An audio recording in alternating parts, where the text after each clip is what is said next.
Selamat mendengarkan podcast ini.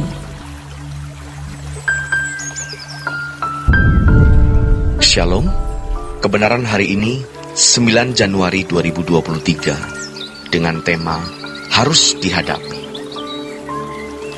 Bapak Ibu Saudara yang dikasihi oleh Tuhan, dalam hidup ini kita dapati ada dua jenis masalah, yaitu pertama, masalah yang menyangkut hal-hal fana seperti kebutuhan jasmani. Kedua, masalah yang membawa kita kepada kesempurnaan. Dua ini tidak bisa dipisahkan. Tapi orang yang masih tenggelam dalam masalah-masalah yang menyangkut hidup fana biasanya belum dewasa. Agama-agama di dunia mengajarkan ketegaran dalam menyelesaikan masalah jenis pertama ini.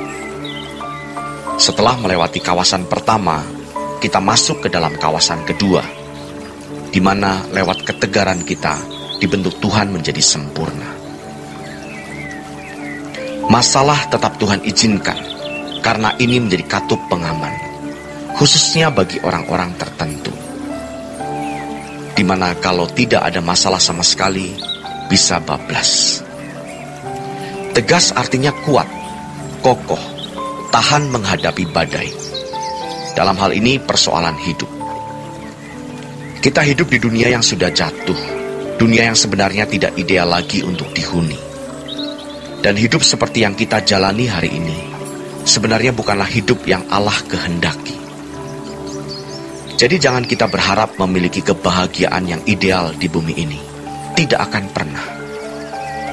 Orang yang memaksa untuk bisa memiliki kebahagiaan yang ideal merupakan mangsa empuk kuasa kegelapan, seperti ikan yang sudah siap untuk dijaring atau dipancing. Jadi, jangan sampai kita terjebak oleh pemikiran yang keliru ini. Saudara yang terkasih, kita tidak mungkin tidak punya persoalan. Jadi kalau kita ikut Tuhan Yesus supaya bebas dari masalah, kita salah, kita keliru, dan kita pasti menjadi rapuh. Masalah tidak mungkin tidak kita alami. Tapi Allah itu mengatur semua dengan sempurna, apalagi untuk anak-anaknya. Maka jangan lawan Dia. Dia sediakan yang terbaik untuk kita. Kok kita marah? Mungkin kita pernah dengar orang berkata, atau kita sendiri yang mengucapkan, Tuhan jahat. Pasti ada masalah, tapi Tuhan kontrol semua. Dan pencobaan tidak melebihi kekuatan manusia, bukan kekuatan anak Tuhan saja. Jadi manusia manapun sebenarnya ditopang, dilindungi oleh Tuhan. Karena Tuhan itu Allah atas semua makhluk manusia. Tuhan menopang. Jadi kita harus mempersenjatai diri dengan pikiran, masalah harus dihadapi. Memang ada ayat yang mengatakan Tuhan berperang ganti kita. Kalau bangsa Israel memang begitu. Yang dilawan itu manusia. Israel lemah, Tuhan turun. Tapi itu pun tidak selalu. Nah, kalau Kristen yang dilawan adalah daging kita sendiri.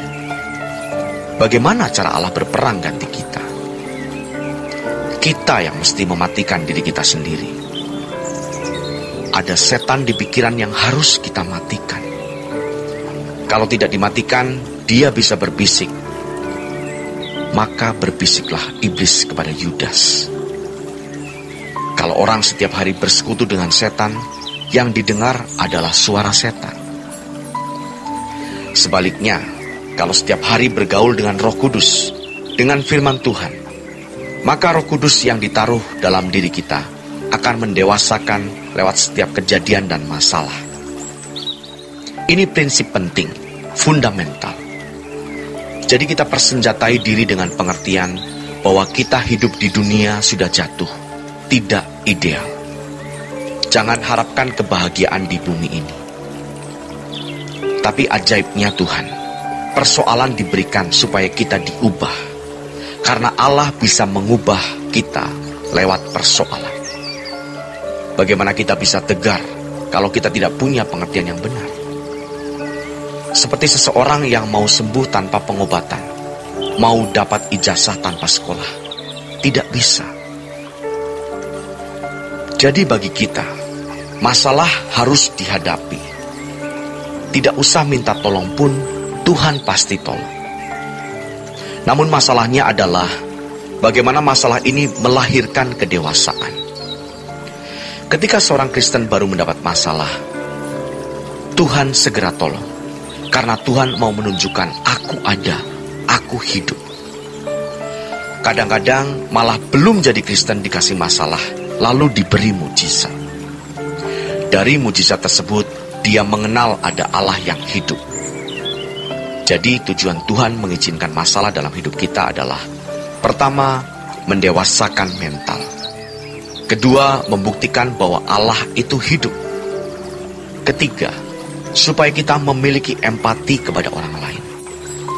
Dan keempat, supaya tahu bahwa dunia ini bukan tempat yang ideal untuk dihuni.